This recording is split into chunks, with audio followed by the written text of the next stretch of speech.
Been in the Guard now for 15 years.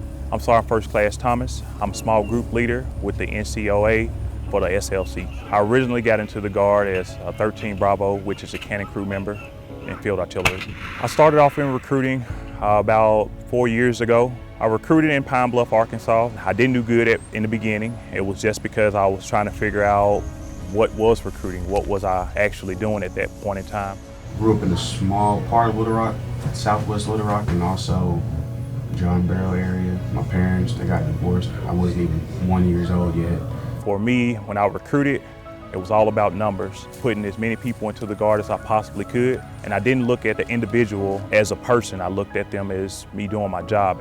One of the last soldiers I put in, he came to me and said he wanted to be a military police officer.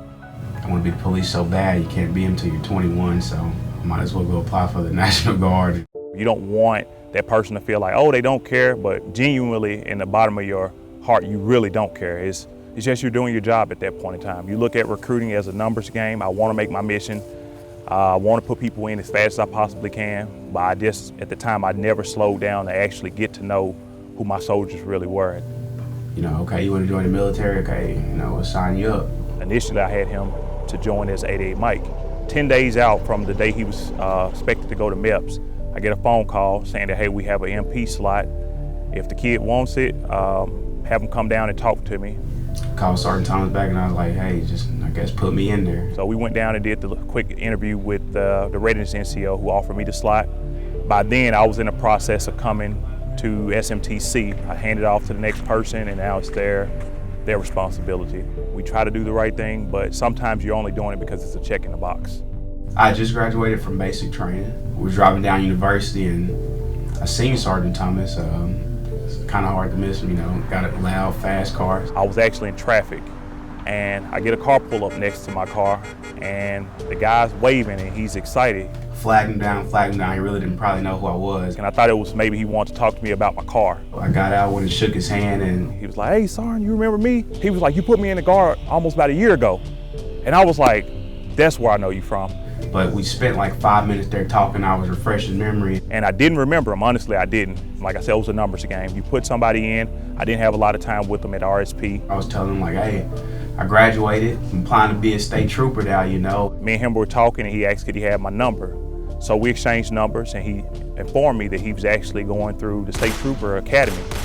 Young guys really don't become state troopers until they're like 26 or 27 because that type of department wants them to have experience and they just don't hire, you know, too much of anybody. It still hadn't hit, but I was happy that he was doing something positive. Just kept in contact with him, you know, every now and then. Hey, I applied for them, going through the process. A few months later, I received a text message, an invitation to a graduation from the State Trooper Academy. I asked him if he would come, you know, main reason I sent him the invitation, and he said he would try to make it. I kind of blew it off. I looked at him like, oh, that's pretty good. And I put it down. I was in the middle of a SQI-4 class that I was Ironmanning at the time. So I didn't have a lot of time. I was doing pretty much everything, almost every block of instruction. About a week later, he texted me again and asked me, hey, Sergeant, are you going to come? I told him, I said, hey, I'm real busy with class right now. I said, we'll see how it goes. Graduation day, my mom was there, my sisters, my father. We had a special guest speaker, General Berry.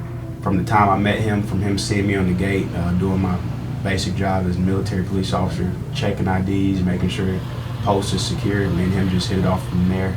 The Tag of Arkansas was there as the guest speaker. A lot of people know who I am.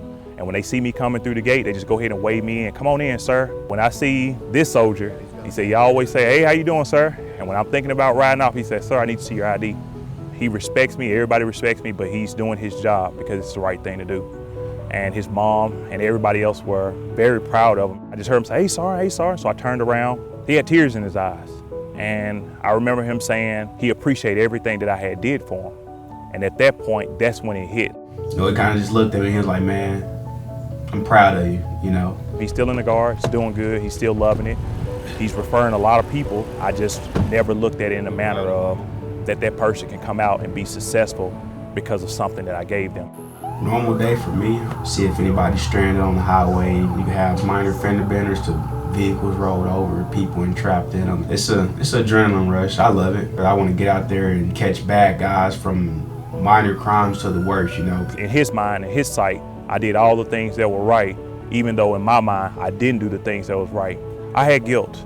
I felt really bad knowing that somebody who looked up to me and respected me, and I didn't have that same connection with them, and I didn't look at my soldiers that I was putting in the manner that I should have. I tell most of my classes now, if I can go back into recruiting with that mindset of knowing how I affected somebody's life and just gave them an opportunity.